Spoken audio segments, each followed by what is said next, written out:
जय श्री राम दोस्तों शिवा स्टोरी में आप सभी का स्वागत है। ज्ञानवर्धक कहानियां में आज जो हम कहानी लेकर आए हैं वो 4 कहानियां हैं जो अनसुनी हैं। दोस्तों चैनल को सब्सक्राइब नहीं किए हैं तो चैनल को सब्सक्राइब जरूर कर ले। मैं इसी तरह का ज्ञानवर्धक कहानियां लेकर रोज आता हूँ। तो चलिए वो 4 कहानियां क्या है सुनते हैं।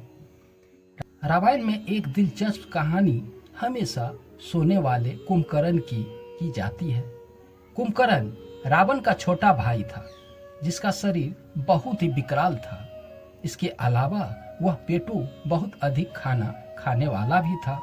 रामायण में वर्णित है कि कुंभकर्ण लगातार 6 महीने तक सोता था और फिर एक दिन के लिए खाने के लिए उठता था और पुनः 6 महीने के लिए सो जाता था। लेकिन क्या आपको पता है कि कुंभकर्ण को सोने की आदत कैसे लगी? एक बार एक यज्ञ की समाप्ति पर प्रजापति ब्रह्मा कुंभकर्ण के सामने प्रकट हुए और उन्होंने कुंभकर्ण से वरदान मांगने को कहा। इंद्र को इस बात से डर लग रहा था कि कहीं कुंभकर्ण वरदान में इंद्रासन न मांग ले। उन्होंने देवी सरस्वती से अनुरोध किया कि वह कुंभकर्ण के जिह्वा पर बैठ जाए जिससे वह इंद्रासन के बदले निंद्रासन मांग ले। इस प्रकार इंद्र की ईर्ष्या की वजह से ही कुंभकर्ण को सोने का वरदान प्राप्त हुआ था।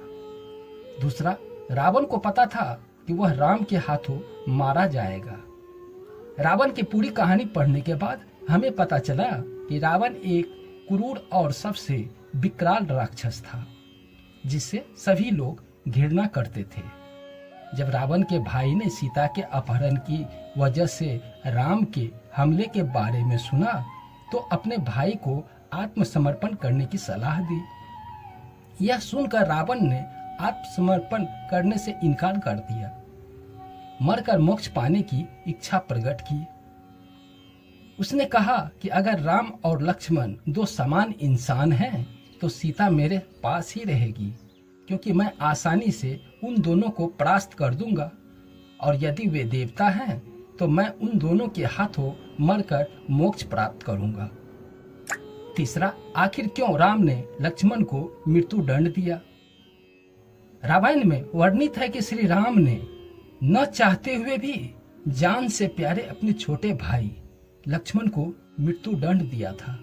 आखिर क्यों भगवान राम ने लक्ष्मण को मृत्यु दंड दिया था? यह घटना उस वक्त की है जब श्री राम लंका विजय के बाद अयोध्या लौट आए थे और अयोध्या के राजा बन गए थे। एक दिन यम देवता कोई महत्वपूर्ण चर्चा करने के लिए श्री राम के पास आते हैं। चर्चा प्रारंभ करने से पूर्व उन्होंने भगवान राम से कहा कि आप मुझे वचन दें कि जब तक मेरे और आपके बीच वार्ता होगी हमारे बीच कोई नहीं आएगा और जो आएगा उसे आप मृत्यु दंड देंगे। इसके बाद राम लक्ष्मण को यह कहते हुए द्वारपाल नियुक्त कर देते हैं कि जब तक उनकी ओर से यम की बात हो रही है वो किसी को भी अंदर न आने दे, अन्यथा वह उसे मृत्यु दंड देंगे।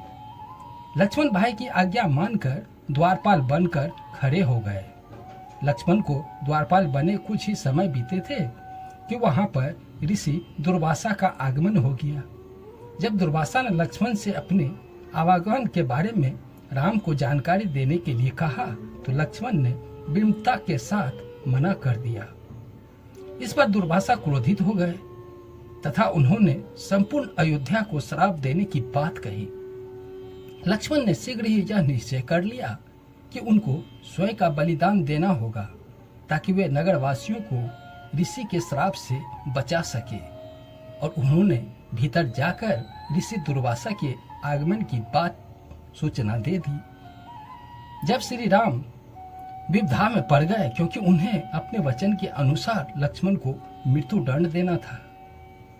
इस दुविधा के स्थिति में श्री राम ने अपने गुरु वशिष्ठ का स्मरण किया और कोई रास्ता दिखाने को कहा। गुरुदेव ने कहा कि अपनी किसी प्रिय वस्तु का त्याग उसकी मृत्यु के समान ही होता है, अतः तुम अपने वचन का पालन करने के लिए लक्ष्मण का त्याग कर दो। लेकिन जैसे ही लक्ष्मण ने यह सूचना सुना तो उन्होंने राम से कहा कि आप भूल कर भी मेरा त्याग नहीं करना। आपसे दूर रहने से तो यह अच्छा है कि मैं आपके वचन का पालन करते हुए मृत्यु को गले लगा लूंगा। ऐसा कहकर लक्ष्मण ने जल समाधि ले ली।